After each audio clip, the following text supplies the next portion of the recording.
الله الرحمن الرحيم حرمت عليكم الميتة والدم ولحم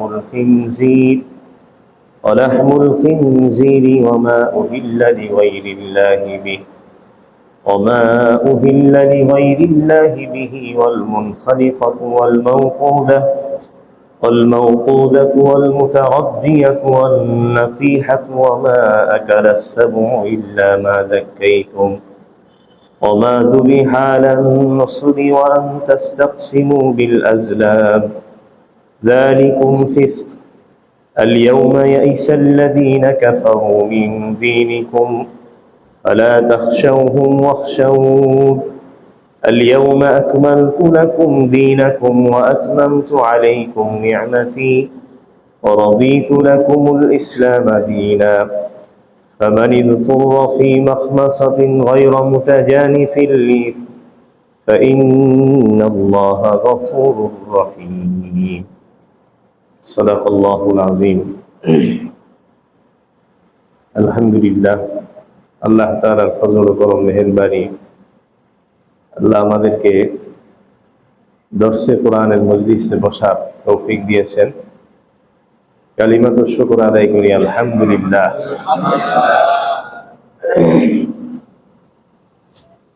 পবিত্র কালামুল্লাহ শরীফের সূরা মাঈদার একটি আয়াত তেলাওয়াত করেছি। এই আয়াতের আলোকে সংক্ষিপ্ত আলোচনা করব ইনশাআল্লাহ।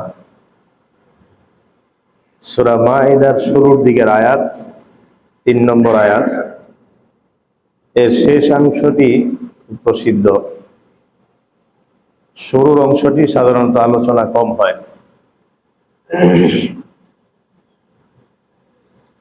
এই আয়াতটি বিদায় হজের সময় জনাবে রাসূল করিম সাল্লাল্লাহু আলাইহি ওয়াসাল্লাম আরাফার দিনে আসরের পর জাবালে রহমতের পাশে যে ভাষণ দিয়েছিলেন ঐতিহাসিক, ওই সময় এই আয়াত অবতীর্ণ হয়।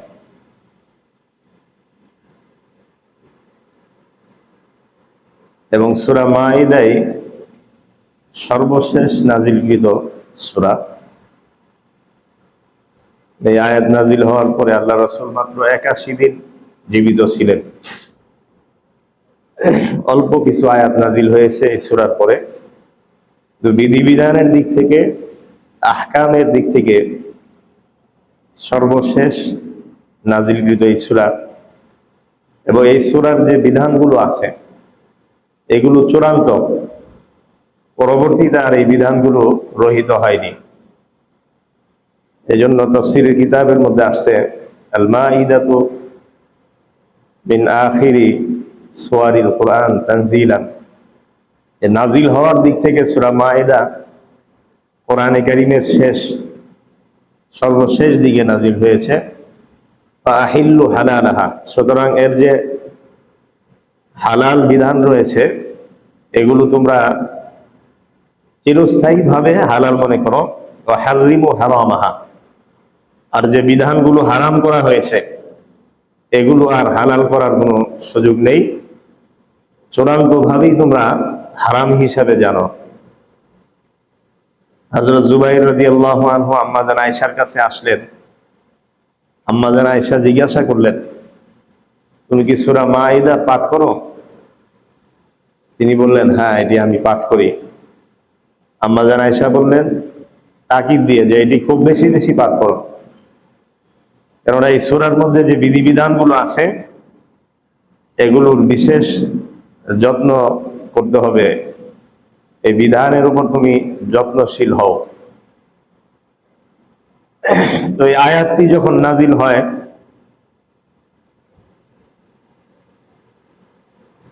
সাহাবায়ে কেরাম খুব খুশি হয়ে যায়। কিতাবের মধ্যে আসছে, কেননা এই আয়াতের শেষে আল্লাহ তাআলা বলেছেন যে আজকে তোমাদের জন্য এই দ্বীন ইসলামকে, বিধিবিধানকে পরিপূর্ণ করে দিলাম এবং তোমাদের জন্য ইসলাম ধর্মকে আমি মনোনীত করে দিলাম। সুবহানাল্লাহি ওয়া বিহামদিহি। এই জন্য সাহাবায়ে কেরাম এত খুশি হলেন কিন্তু হযরতে আবু বকর রাদিয়াল্লাহু আনহু খুব কান্নাকাটি করতেছিলেন। এটা দেখে যুবক সাহাবীরা প্রশ্ন করতেছিল যে লিমা ইয়াবকি হাযা শাইখ, যে এই বৃদ্ধ লোকটি কেন কান্না করে, কোন জিনিস তাকে কাঁদায়? তখন আবু বকর রাদিয়াল্লাহু আনহু বললেন, তোমরা তো আয়াতে বাহ্যিক দিক দেখে খুব খুশি হয়ে গেছো, আমি এটার গভীরতা উপলব্ধি করে কান্না করতেছি। কেননা যে জিনিস পূর্ণ হয়ে যায়, যে মিশন পূর্ণ হয়ে যায়, যে ব্যক্তি মিশন নিয়ে আসে, সেই ব্যক্তিরও দুনিয়াতে কাজ শেষ হয়ে যায়। তার মানে এই আয়াতের মধ্যে ইঙ্গিত আছে অচিরে আল্লাহ রাসূল এই দুনিয়া থেকে বিদায় নেবেন, ওফাতের সময় সন্নিকটে। এই জন্য আমি কান্না করতেছি। হযরত আবু বকরের এই উপলব্ধির দ্বারা বোঝা যায় আল্লাহ রাসূলকে কি পরিমাণ ভালোবাসতেন। আল্লাহ রাসূলের প্রতি অগাধ ভালোবাসা, মহব্বত থাকার কারণেই উনি এত তাড়াতাড়ি বিষয়টি উপলব্ধি করতে পারছিলেন। আরেকটা রাওয়ায়াতের মধ্যে আসছে হযরত ওমর রাদিয়াল্লাহু আনহু, এই আয়াত যখন নাজিল হলো, বাকা ওমর রাদিয়াল্লাহু আনহু কান্না করতেছিলেন। ওনার কান্নার কারণ আরেকটি। আল্লাহ রাসূল জিজ্ঞাসা করলেন, মা ইউবকিকা ইয়া ওমর, হে ওমর, কোন জিনিস তোমাকে কাঁদায়, কেন কান্না করো? হযরত ওমর বললেন যে এখন থেকে তো আর বিধান নাজিল হবে না। এই আয়াতে বলা হয়েছে যে বিধান পরিপূর্ণ করে দেওয়া হলো, নতুন নতুন বিধান আসলে আমরা আমল করতে পারতাম, এই দরজাটা তো বন্ধ হয়ে গেল। সুবহানাল্লাহি ওয়া বিহামদিহি। সাহাবায়ে কেরামের আমলের প্রতি জজবা এবং ইস্তিহা কত বেশি এর থেকে বোঝা যায়। বিধান আসলে ওনারা খুশি হয়ে যেতেন, আর আমরা বিধানের কথা আলোচনা করলে কষ্ট হয়। হযরত ওমর বলতেছে এই বিধিবিধান যে আসা বন্ধ হয়ে যাবে, এই জন্যই আমার কষ্ট লাগতেছে। আরেকটি হলো যে জিনিস পূর্ণ হয়ে যায় আস্তে আস্তে কিন্তু ওই জিনিসটা কমতে থাকে, এক সময় পূর্ণ হয়ে গেলে শেষ একটা স্তর পর্যন্ত থেমে যায়। এরপরে আস্তে আস্তে ওই জিনিসের মধ্যে শিথিলতা, ওই জিনিসের মধ্যে হ্রাস, ওই জিনিসের মধ্যে মানুষের আগ্রহ কমতে থাকে। ওমর রাদিয়াল্লাহু আনহু এই জন্য কান্না করতেছিলেন। না, বিধান তো পরিপূর্ণই আছে, থিওরিক্যাল যে বিধান আল্লাহ তাআলা নাযিল করছেন পরিপূর্ণই আছে দিন এখন পর্যন্ত, কিন্তু আগের মতো কি আমাদের মধ্যে ওই ইমানদারি সাহাবায়ে কেরামের মতো, তাবেঈনের মতো আমলের জজবা ওইরকম কি সমাজের মধ্যে এখন আছে? অনেক কমে গেছে। তাহলে একটা সময় বিধান পূর্ণ হয়ে গেছে, কিন্তু আস্তে আস্তে মানুষের আমলের জজবা, মানুষের মধ্যে গাফলতি, দুর্বলতা চলে আসছে। এই জন্য হযরত ওমর রাদিয়াল্লাহু আনহু কান্না করতেছিলেন। তো যাই হোক, এই আয়াতের শানে নুজুল শুনলাম আমরা। ওই আয়াতের ফজিলতের ক্ষেত্রে একটি বর্ণনা আসছে আশ্চর্যজনক। হযরত ওমর রাদিয়াল্লাহু আনহুর জামানায় একজন ইহুদি হযরত ওমর রাদিয়াল্লাহু আনহু যখন এই আয়াত তেলাওয়াত করতেছিলেন, হযরত আব্দুল্লাহ ইবনে আব্বাস রাদিয়াল্লাহু আনহু থেকে riwayat, আরেক বর্ণনায় পাওয়া যায় হযরত আব্দুল্লাহ ইবনে আব্বাসের সাথে এই ঘটনা। এই আয়াত তেলাওয়াত করতেছিলেন, তখন একজন ইহুদি দাঁড়িয়ে গেছে। তো ইহুদি বলতেছিল, লাউ উনজিলাত হাযিহিল আয়া ফিত তাওরাত লাত্তাখাযতুল ইয়াউমাল ঈদ, যে এই আয়াত যদি আমাদের তাওরাতে নাজিল হইল, তাওরাতের মধ্যে এই আয়াত যদি নাজিল হইতো মুসা আলাইহিস সালামের উপরে, তাহলে এই দিনকে আমরা ঈদের দিন বানিয়ে ফেলতাম। ইহুদি বলতেছে। আর তোমরা দেখি এই আয়াত নিয়ে এত বেশি তোমাদের ভিতরে আনন্দ বা ওই ধরনের কিছু দেখা যায় না। তখন ওমর রাদিয়াল্লাহু আনহু অথবা হযরত আব্দুল্লাহ ইবনে আব্বাস বললেন, তুমি কি বলো? এই আয়াত যেদিন নাজিল হয়েছে, যে সময় নাজিল হয়েছে, এবং আল্লাহ রাসূল কোন অবস্থায় ছিল, ওষ্টির উপরে বসা ছিল, এই আয়াত নাজিল হওয়ার সময় ওহীর ভারে জমিনের মধ্যে আজবা নামক উট পর্যন্ত বসে পড়ছে। সুবহানাল্লাহ। এই সমস্ত কিছু আমাদের স্মরণ আছে, এবং ওই দিন দুইটা ঈদের দিন ছিল আমাদের। সুবহানাল্লাহ। একে তো ইয়াউমে আরাফা ছিল, আবার জুমার দিনও ছিল। তোমাদের মতো আমরা একটা জিনিস পাইলে ওইটা নিয়ে আনন্দ উল্লাস করি না। যেভাবে কোরআন এবং সুন্নাহ নির্দেশ আছে সেইভাবেই আমরা আমল করার চেষ্টা করি। তো এইখান থেকে এই আয়াতের ফজিলত বোঝা যায়। আয়াতের শুরুর দিকে আল্লাহ পাক কিছু বিধি বিধানের কথা বলেছেন। আল্লাহ পাক বলতেছেন, হুররিমাত আলাইকুমুল মাইতা ওয়াদ-দামু ওয়া লাহমুল খিনজিরি ওয়া মা উহিল্লা লিগাইরিল্লাহি বিহি। হুররিমাত আলাইকুমুল মাইতা, তোমাদের উপর মৃত জীব জানোয়ারকে হারাম করা হয়েছে। যত ধরনের মৃত প্রাণী আছে, কেননা আল্লাহ পাক হলেন বান্দার জন্য সবচেয়ে বড় রহমদিন। এই বান্দা রব্বুল আলামিন, রব, সেই ছোট্টবেলা থেকে মায়ের পেট থেকে যখন যে জিনিস, যে খাবার, যে রিজিকের প্রয়োজন হয়েছে, আল্লাহ পাক সেই রিজিকের ব্যবস্থা ওই ছোট্ট শিশুর জন্য করেছেন। তার সমস্ত ইন্তজাম, যেটা একজন মা বাবা এত যত্নের সাথে এই সন্তানের হেফাজত করতে পারে না, যেভাবে আল্লাহ পাক একজন বান্দাকে ভালোবাসেন। এই জন্য বলা হয়েছে, হাদিসে কুদসির মধ্যে আসছে যে আল্লাহ পাকের 100 ভাগ রহমতের মধ্যে 1 ভাগ রহমত সারা দুনিয়ার সমস্ত মাখলুকাতের মধ্যে ভাগ করে দেওয়া হয়েছে, আর 99 ভাগ রহমত আল্লাহ পাকের জিম্মায় রয়ে গেছে। সুবহানাল্লাহ। কিয়ামতের ময়দানে এই রহমত আল্লাহ পাক প্রয়োগ করবেন বান্দার উপরে। সেই 1 ভাগ রহমত প্রাপ্ত হয়ে দেখেন মা বাবার সন্তানের প্রতি কত ভালোবাসা, মহব্বত, এক বন্ধু বন্ধুর প্রতি কত মহব্বত, ভাই ভাইয়ের প্রতি কত মহব্বত। তো আল্লাহ পাকের মহব্বত যদি আমরা কল্পনা করি, দুনিয়ার সমস্ত প্রেম, ভালোবাসা, মহব্বত এগুলো ফিকে হয়ে যাবে, এগুলো অনর্থক মনে হবে। আমার আপনার হেফাজতের জন্য এই দুনিয়াতেই এক রিওয়ায়াতের মধ্যে আসছে 10 জন, আরেকটা বর্ণনা পাওয়া যায় 20 জন ফেরেশতা আল্লাহ পাক আমাদের সাথে নিযুক্ত করে দিয়েছেন। সুবহানাল্লাহ। আমাদের খাবারের জন্য, আমাদের শ্বাস প্রশ্বাসের জন্য, চলাফেরার জন্য, আমাদের সামনে পিছনে চতুর্দিক থেকে হেফাজতের জন্য আল্লাহ পাক এই ফেরেশতা নিযুক্ত করেছে। তাহলে ওই আল্লাহ বান্দাকে কত বেশি মহব্বত করেন। এই জন্য বান্দার কোন জিনিসটা উপকারী হবে, বান্দার জন্য ক্ষতিকর হবে, এটা আল্লাহ পাকই ভালো জানেন। এই জন্য আল্লাহ পাক সমস্ত মৃত প্রাণীকে হারাম করেছেন। মৃত প্রাণী, যে প্রাণী মরে যায়, এটা সাইন্টিফিক ভাবেও, ডাক্তারের অভিমত অনুযায়ীও ওই প্রাণীর গোশতের মধ্যে এক ধরনের জীবাণু তৈরি হয়, যেটা শরীরের জন্য ক্ষতিকর। রক্তটা প্রবাহিত হইতে পারে না। যে প্রাণী মরে যায়, এটা রক্ত বের হইতে পারে না। বিষাক্ত রক্ত সারা শরীরের মধ্যে এটা ছড়িয়ে যায়। আর সেই গোশত যদি ভক্ষণ করে, মানুষের কখনো উপকার হবে না। আর জাহিলি যুগে এই মৃত প্রাণীর গোশত মানুষ ভক্ষণ করত। এই জন্য আল্লাহ পাক সমস্ত মৃত প্রাণীকে হারাম ঘোষণা করেছেন। আর এটা হালাল হওয়ার আর কোনো সুযোগ নাই, যেহেতু সূরা মাইদার মধ্যে এটা আসছে। তার মানে চিরতরে এটা হারাম ঘোষণা করা হয়েছে মৃত প্রাণীকে।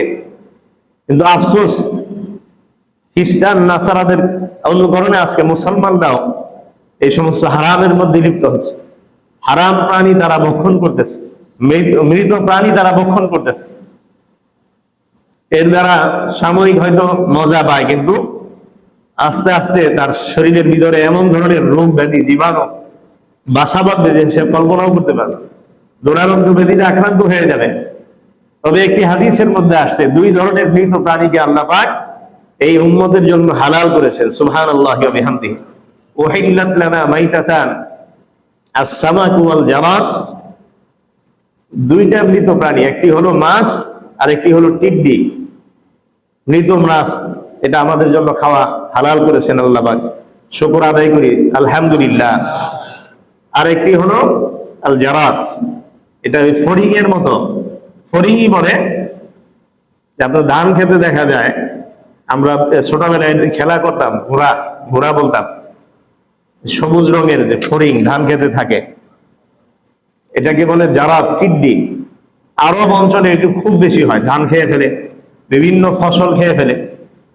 ফেরাউনের সময় যে বিভিন্ন আযাব গজব আল্লাহ পাক নাজিল করেছেন, তার মধ্যে এই টিড্ডির মাধ্যমে একটা আযাব দিয়েছিলেন ফেরাউনের। ওই সময় যত ফসল ছিল এই ফসলগুলোকে খেয়ে শেষ করে দিয়েছিল এই টিড্ডি। আরব কান্ট্রিগুলোতে দেখবেন বা মোবাইলেও আপনি সার্চ দেখবেন, ওরা এই টিড্ডি সমানে ভাজি করে খাইতেছে। এটা খুব মানে ফ্রাই করে মজা করে তারা খায়। এটা সম্পূর্ণ হালাল, এটা আপনারাও খাইতে পারবেন। যে কোনো ধরনের ফড়িং, এই ফড়িংটা এই উম্মতের জন্য, মৃত ফড়িংও আল্লাহ পাক হালাল করে দিয়েছেন। 2 নম্বর হলো আদ-দামু হুররিমাত আলাইকুমুল মাইতাতু ওয়াদ-দামু, সমস্ত মৃত পানির সাথে সাথে সমস্ত রক্তকে আল্লাহ পাক হারাম ঘোষণা করেছেন। যত ধরনের রক্ত আছে এই রক্ত আমাদের জন্য হারাম, কেননা এটা শরীরের জন্য ক্ষতিকর, এটা খাবিস। হাদিসের মধ্যে আসছে ইন্নাল্লাহা তাইয়িবুন ইউহিব্বুত তাইয়িব, আল্লাহ পাক নিজে পবিত্র, পবিত্র জিনিসকে তিনি পছন্দ করেন। আর মানুষ পবিত্র খাক, ভালো জিনিস খাক, শরীরের জন্য উপকারী জিনিস খাক, এটাই আল্লাহ পাক চান। এই জন্য কুলু মিনাত তাইয়িবাত ওয়া আমালু সালিহা, আল্লাহ পাক বলেন যে পবিত্র জিনিস খাও, হালাল জিনিস খাও, আর নেক আমল করতে থাকো, কেননা নেক আমলের পূর্ব শর্তই হলো হালাল। হারাম দেখবেন যে হারাম যারা খায় এরা কিন্তু নেক আমল থেকে আল্লাহ পাক তাদের নেক আমলের তৌফিক ছিনিয়ে নেয়। আল্লাহ পাকের দরবারে সেজদা দেওয়ার তৌফিক আল্লাহ পাক ছিনিয়ে নেয়। কারণ হারাম জিনিস এরকম ভিতরে অন্ধকার সৃষ্টি করে, আল্লাহর থেকে বান্দাকে দূরে সরাইয়া দেয়। এই জন্য আল্লাহ পাক সমস্ত হারাম থেকে আমাদের হেফাজত করেন, আমিন। অদ্দামু 2 নম্বর হলো রক্ত। তবে এই রক্ত দ্বারা উদ্দেশ্য হলো প্রবাহিত রক্ত। অন্য আয়াতের মধ্যে আছে দামান মাসফুহা, এই প্রবাহিত রক্ত, যেটা আপনার কসাই যখন জবাই করে রক্তের স্রোত বয়ে যায়। অনেকেই কিন্তু এই রক্তকে, এটা প্রচলিত আছে যে কুরবানির রক্ত পাত্রের মধ্যে ধরে রাখে, বলে যে এটা রোগের জন্য শেফা। নাউযুবিল্লাহি মিন যালিক। একটা হারাম জিনিস সেটা আবার শেফা হবে কিভাবে? হাতের মধ্যে মাখে, অনেকে পায়ের মধ্যে মাখে, অনেকে নাকি ওই যে চর্ম রোগের জন্য মাথার মধ্যেও মাখে। একেবারে সম্পূর্ণ এগুলো গলত কথা, সম্পূর্ণ হারাম। আবার অনেক কসাইরা নাকি এই গোস্তের মধ্যে আপনার কি করে, এই রক্তগুলো রেখে দেয় গোস্তের মধ্যে, গোস্তটা তরতাজা, গোস্তটা তাড়াতাড়ি যে মানুষ কিনে দিবে, এই জন্য তারা তাজা বোঝানোর জন্য এই রক্ত মেখে দেয়। কত বড় ধোঁকাবাজি! তবে আমাদের জন্য একটি নিয়ামত আছে, 2 ধরনের রক্তকে আল্লাহ পাক আমাদের জন্য হালাল করেছেন, সুবহানাল্লাহি ওয়া বিহামদিহি। ওই হাদিসের শেষাংশে উহিল্লাত লানা মাইতাতানি ওয়াদ-দামাত, 2টি মৃত প্রাণী এবং 2টি রক্ত। একটি হলো আল কাবিদ ওয়াত তিহার, যে কলিজা আছে এটাও কিন্তু রক্ত, কিন্তু এটা জমাট বাঁধা রক্ত। আর একটি হলো প্লিহা, গুর্দা, এটা কি বলে আপনার ওই কিডনি, যেটা ওইটাও আমাদের জন্য হালাল করেছেন আল্লাহ পাক, সুবহানাল্লাহি ওয়া বিহামদিহি। তাহলে প্রবাহিত রক্তকে হারাম করেছেন আল্লাহ পাক। ওয়ালাহমুল খিনজিরি 3 নম্বর হলো শূকরের গোশত। এই শূকরের গোশত তোমাদের জন্য চিরতরে হারাম ঘোষণা করা হলো, কারণ শূকর হলো একটি খবিস প্রাণী, নিকৃষ্ট প্রাণী, নাজিসুল আইন। আর মাথা থেকে পা পর্যন্ত শরীরের ভিতরে বাহিরে একদম পরিপূর্ণভাবে সে নাপাক। এটা মাটি দিয়েও পাক হবে না, যে পাত্রে আপনার শূকর রাখা হবে কোনোভাবে এটা পাক করার কোনো সুযোগ নেই। কুকুরে মুখ দিলে তো এটা পাক করার একটা তরিকা আছে, কিন্তু শূকর যদি মুখ দেয়, লালা দেয়, জোটা করে, সেই জিনিস কারোর জন্য এটা পবিত্র হবে না, সম্পূর্ণ হারাম। কেননা এই শূকরের মধ্যে কিছু খাবার খাসলত আছে, কেননা মানুষের এই খাদ্যের কারণেই কিন্তু তার একটা আত্মিক প্রভাব তার ভিতরে সৃষ্টি হয়। মানুষের শরীরের মধ্যে যে খাবার যায়, ওই খাবারের কারণে তার রুহের মধ্যে একটা প্রভাব হয়। যত হারাম খাবে সে আমল থেকে দূরে যাবে, তার ভিতরে নষ্টামি, খাসরামি, এই ধরনের জিনিস পয়দা হবে। শূকর প্রকাশ্যে জিনা করে, বলা হয় যে হায়াতুল হায়ানের মধ্যে আছে যে সকালবেলা মায়ের সাথে জেনা দিয়ে সে শুরু করে, নাউযুবিল্লাহি মিন যালিক। আর দেখেন এই নাসারা ইহুদিরা শূকরের গোশতকে তারা হালাল মনে করে, সমানে খাইতেছে। আর তারা জেনা, ব্যভিচার, বেরেল লাপনা, যত ধরনের অপকর্ম আছে, অশ্লীলতা আছে, তাদের সমাজ থেকে এগুলো সব প্রসার হইতেছে। এই ধরনের হারাম কাজে লিপ্ত হওয়ার কারণেই দেখা যায় হারাম বহিঃপ্রকাশ তাদের দ্বারা হচ্ছে।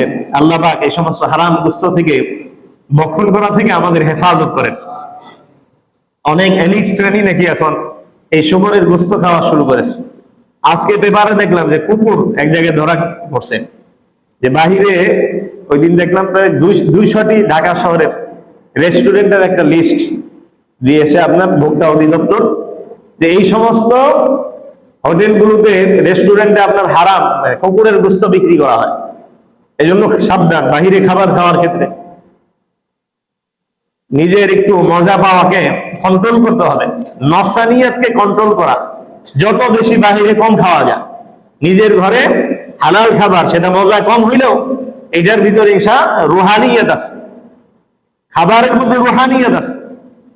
আমরা তো এমন হারামের সরাসরির মধ্যে এসে গেছি, আমাদের রুহের মধ্যে এমন পর্দা পড়ে গেছে, কলব এমন হয়ে গেছে, আর হালালের বাস বিচার আমরা করতে পারি না। অথচ আল্লাহ ওয়ালারা এরকমও গেছে, খাবার খাইতে বসলে তাদের আঙ্গুল বাঁকা হয়ে আসে হারাম খাবারের কারণে। এরকম আল্লাহ ওয়ালা যে খাবারের জবান আল্লাহ পাক খুলে দিয়েছে, যে হারাম, সাবধান, আপনি কিন্তু আমাকে স্পর্শ করবেন না। সুবহানাল্লাহ। কেমন আল্লাহ ওয়ালা তারা, যে হারাম খাইলে দোয়া কবুল হয় না। বাদশাহ হাজ্জাজ ইবনে ইউসুফের ঘটনা আছে। হাজ্জাজ ইবনে ইউসুফের জামানায় একজন আল্লাহর ওলি ছিল, তার দোয়া কবুল হইতো। জালেম বাদশাদের জন্য দোয়া করলে আল্লাহ পাক ওই জালেম বাদশাকে ধ্বংস করে দিতেন। তো একবার সমস্ত আলেমদেরকে হাজ্জাজ ইবনে ইউসুফ দাওয়াত দিছেন। দাওয়াত দেওয়ার পরে একদম মজা করে খাওয়াইছে সবাই। খাওয়ানোর পরে হাজ্জাজ ইবনে ইউসুফ বলতেছে, আলহামদুলিল্লাহ, এখন আমি আপনাদের বদদোয়া থেকে নিরাপদ হয়ে গেলাম। সবার ভিতরে হারাম ঢুকিয়ে দিছে, হারাম খাবার দিয়ে দিছে, এই জন্য আর কোনো দোয়া কবুল হবে না। এই জন্য আমরা হারামের মধ্যে সরাসরির মধ্যে আসি। খালি বলি, আজকে একজন বলতেছে দোয়া কবুল হয় না, মানে একদম হতাশা প্রকাশ করতেছে, নিরাশ হয়ে গেছে, এত দোয়া করি দোয়া কবুল হইতেছে, অথচ হারামের মধ্যে লিপ্ত আছে, এই উপলব্ধি নাই আমাদের। আল্লাহ পাক আমাদের সমস্ত হারাম থেকে বেঁচে থাকার তৌফিক দান করেন, আমিন। ওমা উহিল্লা লিগাইরিল্লাহি বিহি। 4 নম্বরে আল্লাহ পাক বলতেছেন, আমি আল্লাহ ব্যতীত গায়রুল্লাহর নামে যত পশুকে উৎসর্গ করা হবে, ওই সমস্ত পশুকে আমি তোমাদের জন্য হারাম ঘোষণা করলাম। অর্থাৎ আল্লাহ ব্যতীত অন্য কারো নামে যদি উৎসর্গ করা হয় গায়রুল্লাহর নামে, চাই সেটা পীরের দরবারে হোক, কোন মাজারে হোক, যেখানেই হোক, কোন পশু যদি উৎসর্গ করা হয়, জাহিলি যদি এটা করতো, তারা বিভিন্ন দেব দেবীর নামে তারা পশুকে ছেড়ে দিত, যে এটা অমুক দেবতার নামে, এটা অমুক দেবতার নামে। এইভাবে এখনো সেই জাহিলি যুগের কর্মকাণ্ড আমাদের সমাজে আছে। বিভিন্ন দরবারে, দরগার মধ্যে, বিভিন্ন পীর ফকিরদের মাজারে, মেলার মধ্যে শাহ আব্দুল কাদের জিলানী, মঈনুদ্দিন খাজা, মঈনুদ্দিন চিশতি রহমাতুল্লাহ, ওনাদের নামে উৎসর্গ করা হয়, নাউযুবিল্লাহি মিন যালিক। যদিও এগুলোর মধ্যে ফুকাহায়ে কেরাম বলছেন, বিসমিল্লাহ বলে জবাই করলেও যেহেতু উৎসর্গ করা হয়েছে খাজা বাবার নামে, এটা হারাম, এই গোশত খাওয়া যাবে না, সম্পূর্ণ হারাম। এর ওমা উহিল্লা লিগাইরিল্লাহি বিহি, এর সরাসরি তর্জমা হলো আল্লাহর নাম ব্যতীত যদি কোনো প্রাণীকে জবাই করা হয়, অর্থাৎ বিসমিল্লাহ ব্যতীত জবাই করা হয়, অথবা কোন মুশরিক জবাই করে, কোন মুরতাদ জবাই করে, তাহলে এই সমস্ত প্রাণীর গোশত ভক্ষণ করা হারাম হবে। কারেন্ট চলে যাওয়ার সম্ভাবনা আছে, এই জন্য আমি দ্রুত শেষ করব। অল মুনখানিকাতু, তোমাদের জন্য হারাম করা হয়েছে ওই সমস্ত প্রাণী, যে সমস্ত প্রাণীকে শ্বাসরোধে হত্যা করা হয়েছে, গলা টিপে, চাই সেটা পাখি হোক, মুরগি হোক, মোরগ হোক, যে কোনো প্রাণী হোক। জাহিলি যুগে এরকম করা হইতো, শ্বাসরোধ, আপনার শ্বাস আটকায়া প্রাণীকে হত্যা করা হইতো, এটাকে বলা হয় মুনখানিকা।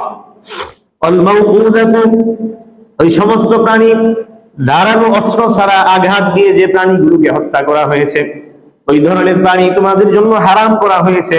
অল মুতারাদ্দিয়াতু, এমন প্রাণী পাহাড়ের উপর থেকে ফেলে আঘাত দিয়ে যে প্রাণীকে হত্যা করা হয়েছে, এগুলো সবগুলো কিন্তু এমন যে কোনো প্রাণীর রক্ত বের হওয়ার কোনো সুযোগ নাই, হয়তো হার্ট অ্যাটাক করে মারা গেছে, শ্বাস বন্ধ হয়ে মারা গেছে, অর্থাৎ রক্তটা প্রবাহিত হয়ে যায় না, ওই নিষিদ্ধ হারাম রক্তটা শরীরের ভিতরেই রয়ে গেছে। এটা কিন্তু এই হারাম হওয়ার একটি কারণ। এই সমস্ত প্রাণীগুলো তাফসীরে আরো বিস্তারিত আছে। অন্নাতিহাতু, ওই সমস্ত প্রাণী যেগুলো কোনো ধারালো ছাড়া কোনো জিনিসের আঘাতে চাপা পড়ে, যেমন অ্যাক্সিডেন্টে, আপনার রোড অ্যাক্সিডেন্টে কোনো প্রাণী মারা গেল, সৌদি আরবে আমরা দেখছি যাওয়ার সময় এত দ্রুত যায়, আপনি কিছুদিন আগে পেপারও আসছে, মাঝে মধ্যে আসে আপনার উট বড় বড় বাসের সাথে লরির সাথে আঘাতপ্রাপ্ত হয়ে উটের পাল তো রাস্তা পার হয় মরুভূমি দিয়ে, অনেক উট আপনার এই সমস্ত আঘাতপ্রাপ্ত হয়ে ওখানেই মারা যায়। এই সমস্ত আঘাতপ্রাপ্ত হয়ে অ্যাক্সিডেন্টে চাপা পড়ে কোনো প্রাণী যদি মারা যায়, এই প্রাণীর গোশত আমাদের জন্য হারাম, সম্পূর্ণভাবে হারাম, কিয়ামত পর্যন্ত এগুলো হারাম। ওমা আকালাস সাবু ইল্লা মা যাক্কাইতুম, এবং হিংস্র প্রাণী কোনো হালাল প্রাণীকে যদি খেয়ে ফেলে, যার কারণে ওই প্রাণীটা মারা যায়, যেমন কোনো বাঘ অথবা ভাল্লুক কোনো হালাল প্রাণী হরিণকে থাবা মারছে, আর মানুষ এসে পড়ছে, থাবা দিয়েই চলে গেছে হয়তো, আর এই থাবার কারণে ভয়ে ওইটা মারা গেছে, অথবা রক্ত বের হয়ে মারা গেছে, অথবা শিয়ালে মুরগিকে আঘাত করছে, কামড় দিচ্ছে তার গলার মধ্যে, মানুষ চলে আসছে, তারা খেয়ে মুরগিকে রেখে পালায় গেছে, এরকম হয়তো এই মুরগিটা ওইখানেই মারা গেছে, তাহলে এই প্রাণীটা হারাম হয়ে গেছে, কেননা একটি হিংস্র প্রাণীর থাবার কারণে, আঘাতের কারণে একটি হালাল প্রাণী সে যদি মারা যায়, এই মারা যাওয়ার কারণে ওই প্রাণীটাও হারাম হয়ে গেছে, যেটা হালাল ছিল আমাদের জন্য। তবে এখানে একটি শর্ত বলা হয়েছে, ইল্লা মা যাক্কাইতুম, যে সমস্ত প্রাণী ওই আপনার মৃত প্রাণী ছাড়া, এবং কি বলে খিনজির ব্যতীত, শূকর ব্যতীত, আল্লাহর নামে জবাই করা হয়েছে এগুলো ব্যতীত, মুনখানিকত, শ্বাসরোধে হত্যা করা হয়েছে, আঘাত দিয়ে হত্যা করা হয়েছে, উপর থেকে ফেলে হত্যা করা হয়েছে, কোনো কিছুর চাপা দিয়ে হত্যা করা হয়েছে, এই সমস্ত প্রাণীর ক্ষেত্রে একটি জিনিস যদি পাওয়া যায় যে এখনো মারা যায় না, শ্বাসরোধ করে মনে হয়েছে যে মারা গেছে, কিন্তু আপনি যদি জবাই করার সুযোগ পান, জবাই করার সময় যদি হাত পা নাড়াচাড়া দেয়, উপর থেকে একটা প্রাণী পড়ে গেছে পাহাড় থেকে, পরে নাড়াচাড়া বন্ধ হয়ে গেছে, আপনি কাছে গিয়ে যখন জবাই করতে নিলেন তখন হাত পা নাড়াচাড়া দিল, একটি প্রাণী ট্রেনের মধ্যে ধাক্কা খেয়ে পাশে পড়ে গেছে, নাড়াচাড়া বন্ধ হয়ে গেছে, আপনি এখন যদি জবাই করেন, এই জবাই করার সময় যদি নাড়াচাড়া করে, তাহলে বুঝতে হবে এটার ভিতরে প্রাণের স্পন্দন ছিল, তো এই জবাইয়ের দ্বারা এই সমস্ত প্রাণী আবার হালাল হয়ে যাবে। সুবহানাল্লাহ, আল্লাহ পাক এই বিধান দিয়ে দিয়েছেন, ইল্লা মা যাক্কাইতুম, তবে তোমরা যদি জবাই করার সুযোগ পাও। ঠিক তেমনি ভাবে এই সমস্ত বিধান থেকে আরেকটি জিনিস পাওয়া যায়, তীর নিক্ষেপ করে অথবা বন্দুক দিয়ে যদি, বা ওই যে গোলাল দিয়ে, আমরা বলতাম বাটাল, মার্বেল দিয়ে ছোটবেলায় চামড়ার একটা এই দিয়ে টিউব দিয়ে একটা এই বানায় না বাটাল, এগুলো দিয়ে পাখি শিকার করে, বা এই ধরনের এগুলোর আঘাতে কোনো পাখি যদি পড়ে যায় আর তখনও প্রাণের স্পন্দন থাকে, জবাই করলে সেটা হালাল হয়ে যাবে। আর যদি ওই অবস্থায় গুলির আঘাতেই মারা যায়, গোলালের আঘাতেই মারা যায়, তাহলে ওইটা আর হালাল হবে না, ওইটা হারাম হয়ে যাবে। যেমন বগ মারে অনেকে গুলি করে, এটা যদি জবাই না করা যায় তাহলে হারাম হয়ে যাবে, কিন্তু পড়ার পরে যদি প্রাণ থাকতে থাকতেই জবাই করা যায় সেটা হালাল হয়ে যাবে। ইল্লা মা যাক্কাইতুম ওমা যুবিহা আলান নুসুবি, ওই সমস্ত প্রাণী যেগুলোকে জবাই করা হয়েছে কোনো বেদির উপরে, কোনো আস্তানার মধ্যে, কোনো মন্দিরের মধ্যে, কোনো বৌদ্ধ মন্দিরে হোক, তাই হিন্দু মন্দিরে ওই যে আপনার বলি দেয়, যে পাঠা বলি দেয়, যে কোনো ধরনের প্রাণী, আস্তানা, এখানে নুসুব শব্দের অর্থ হলো আস্তানা, বা কোনো বেদি, যেগুলো আরব জাহিলি যুগে কাবা শরীফের চতুর্দিকে পাথরের কিছু বেদি তৈরি করছে, আর সেই এই পাথরের নামে এক একটা কোরবানি তারা করত, এটা একটা অর্থ। আর আস্তানা, যে কোনো ধরনের আস্তানা, চাই সেটা মন্দির হোক, চাই সেটা কোনো পীরের খানকা হোক, ওই সমস্ত আস্তানার ভিতরে যদি গায়রুল্লাহর নামে, আল্লাহর নাম ছাড়া কারো নামে কোনো পশু উৎসর্গ করা হয়, কোরবানি করা হয়, এই সমস্ত পশু হারাম। ওমা যুবিহা আলান নুসুক ওয়া আন তাসতাকসিমু বিল আজলাম, এবং লটারির মাধ্যমে স্বর চিহ্নিত কিছু, লটারির মাধ্যমে যদি জওয়ার মাধ্যমে বন্টন করা হয়, জবাই করা হয়, এগুলো হারাম। অর্থাৎ জাহিলি যুগে কিছু আপনার স্বর চিহ্নিত ছিল, তীর, এগুলোর মধ্যে লেখা থাকতো যে ইফআল করো, আরেকটার মধ্যে লেখা থাকতো লা তাফআল, তিনটা তীর থাকতো কুলিরের মধ্যে, আরেকটার মধ্যে কিছুই লেখা থাকতো না। তো তারা এটা দিয়ে তীর নিশানা ঠিক করতো, আঘাত করলে যদি ইফআল এটা বের হইতো যে তুমি করো, তাহলে তারা ওই কাজকে শুভ মনে করত। লা তাফাল, করো না, ওই লেখাওয়ালা তীরটা যদি বের হইতো তখন এটাকে অশুভ মনে করত। আর কোনো কিছু লেখা না থাকলে আবার তারা এভাবে লটারি দিত। এটা একটা পদ্ধতি ছিল, মানে এইভাবে তারা তীর নিক্ষেপ করতো প্রাণীর শরীরের মধ্যে। ওই ধরনের প্রাণী যেগুলো তীরের মাধ্যমে হত্যা করা হয়েছে, এগুলো হারাম করা হয়েছে। এটার আরেক অর্থ হলো এই লটারির মাধ্যমে তীর নিক্ষেপ করে আপনার প্রাণী জবাই করার পরে গোশত ভাগা দিত তারা। তো কিছু তীর ছিল যেগুলোর মধ্যে লা লেখা ছিল, লা অর্থ মানে না, আর কিছু তীরের মধ্যে লেখা ছিল নাম, হা, অর্থাৎ যে মারবে যদি নাম লেখা থাকে তাহলে সে গোশত পাবে। কিছু মানুষ মানে তারা গোশত পায়ে যেত, আর কিছু মানুষ একেবারেই বঞ্চিত হইত, আর কিছু মানুষ অল্প কিছু পরিমাণ পাইতো। তার মানে সবাই সমানভাবে নিজেরা তাদের পশু অর্থ দিয়ে কোরবানি করলো, অর্থ দিয়ে তারা পশু জবাই করলো, কিন্তু বুঝতে পারছে কিছু মানুষ বঞ্চিত হচ্ছে, আর কিছু মানুষ বেশি নিয়ে যাইতেছে। লটারি যেটা বলে জুয়া, একটা লটারি আছে মনে করেন সবাই এক সমানভাবে হক পাবে, 100 টাকা করে সবাই দিছে, এখানে 100টা বন্টন করা হয়েছে। এখন আগে পরে নির্ধারণ করার জন্য একটা কোরা নির্ধারণ, এটাকে জায়েজ বলে। এই ধরনের লটারি আল্লাহ রাসূল করেছেন। আল্লাহ রাসূল 9 জন স্ত্রী ছিল, সফরে যাওয়ার সময় কে আল্লাহ রাসূলের সাথে যাবে এটার জন্য একটা লটারি দিছে, এটাকে বলা হয় কোরা, এটা জায়েজ আছে। কিন্তু জুয়ার জন্য যে লটারি করা হয়, অর্থাৎ কেউ পাবে আবার কেউ বঞ্চিত হবে, আবার কেউ অনেক বেশি পাবে কেউ অল্প পাবে, সবাই সমান টাকা দিল কিন্তু বঞ্চিত হচ্ছে অনেক মানুষ। তো এই যে হক নষ্ট করা হইতেছে, এটাকে বলা হয় জুয়া। এই ধরনের লটারি এটা হারাম, চাই সেটা যত আধুনিক নামেই হোক, যত ধরনের নামেই হোক। বর্তমানেও এই জাহিলি যুগে এই লটারির প্রচলন আছে, ক্যাসিনোর নামে, এই ধরনের আরো অনেক ধরনের নামে বর্তমানে লটারি চালু আছে। আর এই আজলানের এই অংশের কারণে সমস্ত ধরনের গণক বিদ্যা, সমস্ত ধরনের যে হস্তরেখা দেখে, পামিস্ট্রি বলা হয়, হাতের রেখা দেখে আগাম একটা কথা বলে দেয়, তোমার ভাগ্যে এটা আছে, পাখি দিয়ে গণনা করা হয়। এই সমস্ত বিদ্যাকে হারাম ঘোষণা করা হয়েছে, জাদু বিদ্যাকে হারাম ঘোষণা করা হয়েছে এই অংশের আলোকে। যালিকুম ফিসক, আল্লাহ তাআলা বলতেছেন এই সমস্ত জিনিস হলো পাপাচার, এই সমস্ত জিনিস হলো অপরাধ, হারাম। আল ইয়াউমা ইয়াইসাল্লাযীনা কাফারু মিন দীনিকুম ফালা তাখশাওহুম ওয়াখশাওনি, আজকে থেকে কাফেররা তোমাদের দ্বীনের ব্যাপারে নিরাশ হয়ে গেল। অর্থাৎ এটা কিন্তু বিদায় হজের ভাষণের দিন আল্লাহর রাসূল বলতেছেন যে আল ইয়াউমা ইয়াইসাল্লাযীনা কাফারু মিন দীনিকুম, আয়াত শেষ হয়ে যাচ্ছে। হে আমার উম্মতেরা শোনো, আজকে থেকে কাফেররা তোমাদের ধর্মের ব্যাপারে নিরাশ হয়ে যাবে। ফালা তাখশাওহুম ওয়াখশাওনি, সুতরাং তোমরা তাদেরকে আর ভয় পাবে না, একমাত্র আমাকেই ভয় পাও। আল্লাহ পাক বলতেছেন যে আজকে বিদায় হজের ভাষণে সোয়া লক্ষ সাহাবায়ে কেরাম তোমরা উপস্থিত আছো। এখন থেকে এই জাজিরাতুল আরব সহ পুরা মুসলিম বিশ্বের মধ্যে মুসলমানদের শক্তিশালী, কাফেররা এই দিন মিটাইয়া দেওয়ার আর কোনো সুযোগ পাবে না। তারা কিন্তু এই দিন মিটাইয়া দেওয়ার জন্য তারা চাইছিল ইউরিদুনা লিইউতফিউ নূরাল্লাহ বিআফওয়াহিহিম, তারা আল্লাহর এই বাতিকে, ইসলামের এই বাতিকে, কোরআনের এই আওয়াজকে বন্ধ করে দেওয়ার জন্য চেয়েছিল। কিন্তু আল্লাহ পাক ঘোষণা দিয়ে দিলেন যে আজকে এই বিদায় হজের ভাষণে এই আয়াত নাজিল হয়ে গেল যে তোমরা এখন থেকে নিজের ভিতরে সৎ সাহস জোগাও, তোমরা এটা মজবুতির সাথে সংকল্পবদ্ধ হও। এখন থেকে দিন ইসলাম বিজয় হয়ে গেল, আর ইসলাম ইয়ালু ওয়ালা ইউলা, ইসলাম বিজয়ী, ইসলাম চিরস্থায়ী ভাবে উপরের দিকে যাবে, আর ইসলামকে কেউ অবদমিত করতে পারবে না। সুবহানাল্লাহ। আল্লাহ রাসূলকে জানিয়ে দিলেন যে এখন থেকে কাফেররা নিরাশ, হায় কি হলো, ইসলামের তো আমরা কোনো কিছু করতে পারলাম না, কিয়ামত পর্যন্ত আর কাফেররা ইসলামের কিছুই করতে পারবে না।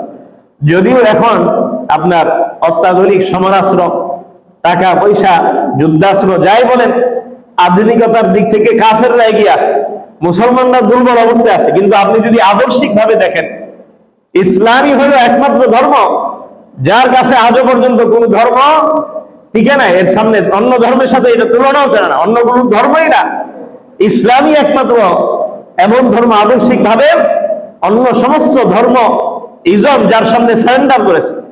কাফেররা এটা বলতে বাধ্য হয়েছে। আজকে তাদের কি বলে, মন্দিরগুলো বন্ধ হয়ে গেছে, তাদের গির্জাগুলো আজকে বিক্রি হয়ে যেতেছে, সেখানে উপাসনার লোক নাই, তাদের ধর্মের কোনো আমল তারা করে না, ধর্মের বিধিবিধান তারা মানে না, তারা নিজেরা তাদের কিতাবকে, আসমানি গ্রন্থকে বিকৃত করেছে। অথচ আজকে আলহামদুলিল্লাহ মুসলমানদের মসজিদ, দিনের পর দিন মসজিদে মুসল্লিদের সংখ্যা বাড়তেছে, সুবহানাল্লাহ। দিনের পর দিন মসজিদে বাইতুল্লাহ হজের বাইতুল্লাহর মুসাফিরের সংখ্যা বাড়তেছে, টাকা বাড়ায় দিতেছে জালেমরা কৌশল করে, কিন্তু আল্লাহর ঘরের যাত্রীদের সংখ্যা কিন্তু কমে নাই। দেখেন লাখ লাখ উমরার যাত্রী বাড়তেছে। রমজানে হেরেমের বাইরে 3.5 কিলোমিটার পর্যন্ত জামাত চলে গেছে, সুবহানাল্লাহ ওয়া বিহামদিহি। দিন দিন মুসলমানদের মসজিদ ভরে আপনার ভরপুর হইতেছে, বাইতুল্লাহ ভরে যাইতেছে, মুসলমানদের আবার সেই সূর্য বীর্য পূর্বের মতো আবারও ফিরে আসতেছে। এই জন্য মুসলমানরা সাময়িক দুর্বল হইলেও স্থায়ী ভাবে মুসলমানরা আসলে দুর্বল না। মুসলমানরা একটা ঘোরের মধ্যে আছে, বুজদিল হয়ে গেছে সাময়িক, কিন্তু এরা যদি আবার জেগে ওঠে, আবার যদি সেই হারানো ঐতিহ্য তাদের স্মরণ হয়ে যায়, ইনশাআল্লাহ আবারও মুসলমানরা সারা পৃথিবীকে শাসন করবে। সেই সময় খুব বেশি দূরে নাই, ইনশাআল্লাহ। কি বলেন? আল্লাহ পাক সেই দিনগুলো আমাদের দেখার তৌফিক দান করেন। আর লম্বা করতেছি না, ইনশাআল্লাহ আগামী সপ্তাহে বাকি অংশ আমরা শেষ করবো, ইনশাআল্লাহ। আল্লাহ পাক যে আলোচনাগুলো হলো, যে হারাম খাদ্যগুলো এখানে নিষিদ্ধ করা হয়েছে, এগুলো থেকে আমাদেরকে বেঁচে থাকার যে নির্দেশনাগুলো, মূলনীতি আলোচনা করা হয়েছে, এর উপর আমাদেরকে আমল করার তৌফিক দান করেন, আমিন। ওয়া আখিরু দাওয়ানা আলহামদুলিল্লাহি রাব্বিল আলামিন। আল্লাহুম্মা সাল্লি আলা মুহাম্মাদিন ওয়া আলা আলি মুহাম্মাদ কামা সাল্লাইতা আলা ইব্রাহিম ওয়া আলা আলি ইব্রাহিম ইন্নাকা হামিদুম মাজিদ। আল্লাহুম্মা বারিক আলা মুহাম্মাদিন ওয়া আলা আলি মুহাম্মাদ কামা বারাকতা আলা ইব্রাহিম ওয়া আলা আলি ইব্রাহিম ইন্নাকা হামিদুম মাজিদ। আল্লাহুম্মা আমিন। اللهم أنت السلام ومنك السلام تباركت ربنا وتعاليت يا ذا الجلال والإكرام. ربنا ظلمنا أنفسنا وإن لم تغفر لنا وترحمنا لنكونن من الخاسرين. ربنا فاغفر لنا ذنوبنا وكفر عنا سيئاتنا وتوفنا مع الأبرار. رب ارحمهما كما ربياني صغيرا. رب ارحمهما كما ربياني صغيرا. রব্বুল আলামিন পরওয়ারদিগার আলম মাওলাই করিম, আয় আল্লাহ শান নামাজ সমাপন্তে কোরআনে কারীমের সূরা মাইদার একটি আয়াত সামনে রেখে মুযাকারা করে আল্লাহ আপনার শাহী দরবারে হাত উত্তোলন করেছি। রব্বে কারীম, ভুল ভ্রান্তি গুলো ক্ষমা করে দর্শে কোরআনের এই মজলিসকে আপনি কবুল আর মঞ্জুর করে নিন। আয় আল্লাহ, আপনি আমাদের নাজাতের উসিলা হিসেবে কবুল আর মঞ্জুর করে নিন। আয় আল্লাহ, যে সমস্ত ভাইরা তাদের মূল্যবান সময়কে ফারেক করে কোরআনের তাফসীর শোনার জন্য বসেছে, সব ভাইকে আপনি কবুল আর মঞ্জুর করে নিন। কোরআনের আশিক হিসেবে আপনি কবুল আর মঞ্জুর করে নিন। আয় আল্লাহ, কোরআনের আলোয় তাদের হৃদয়কে আপনি আলোকিত করে দিন। রব্বে কারীম, আমাদের মধ্যে যারা অসুস্থ আপনি শিফা দান করে দিন। আয় আল্লাহ, যারা ঋণগ্রস্ত পেরেশানির মধ্যে রয়েছে, ঋণ পেরেশান থেকে আপনি মুক্তি দান করে দিন। আয় আল্লাহ, চাকরিজীবীর চাকরির মধ্যে আপনি উন্নতি দান করে দিন। ব্যবসায়ীর ব্যবসার মধ্যে আপনি বরকত দান করে দিন। আয় আল্লাহ, বেকারের কর্মসংস্থানের ব্যবস্থা করে দিন। ঘরে বাইরে সব জায়গায় বরকতের জিন্দেগি নসিব করে দিন। ফিতনা ফাসাদ থেকে আল্লাহ আপনি আমাদেরকে হেফাজত করে দিন। রব্বে কারীম, আয় আল্লাহ, সারা দুনিয়া থেকে বাইতুল্লাহর মুসাফিররা বাইতুল্লাহ জমায়েত হইতেছে রব্বে কারীম হজের জন্য। আয় আল্লাহ, অনেকেই অপেক্ষমান। আয় আল্লাহ, সবাইকে সহি সালামতে সুস্থভাবে যথাসময়ে বাইতুল্লাহ উপস্থিত হওয়ার তৌফিক দান করে দিন। সবাইকে আপনি হজ্জে মাবরুর নসিব করে দিন। রব্বে কারীম, আয় আল্লাহ, প্রতিটি মুমিনের হৃদয়ে লালিত স্বপ্ন একটিবারের জন্য হলেও বাইতুল্লাহর জিয়ারত করা, একটিবারের জন্য হলেও রোজায় আতহারে সালাম পেশ করা। আয় আল্লাহ, যারা এখানে উপস্থিত আছে সব ভাইকে বাইতুল্লাহর জিয়ারত আপনি নসিব করে দিন। আয় আল্লাহ, আপনার নবীর জিয়ারত স্বপ্নের মধ্যে নসিব করে দিন। আয় আল্লাহ, আপনার নবীর রোজায় আতহারে দাঁড়িয়ে সালাম পেশ করার তৌফিক দান করে দিন। রব্বে কারীম, আয় আল্লাহ, আয় আল্লাহ, আমাদের সবাইকে আপনি কবুল আর মঞ্জুর করে নিন। আল্লাহুম্মা ফিকনা জিয়ারাতাল হারামাইন। আল্লাহুম্মা ফিকনা জিয়ারাতাল হারামাইন। আল্লাহুম্মা ফিকনা জিয়ারাতাল হারামাইন। সুবহান রাব্বিকা রাব্বিল ইজ্জাতি আম্মা ইয়াসিফুন ওয়া সালামুন আলাল মুরসালিন। আলহামদুলিল্লাহি রাব্বিল আলামিন।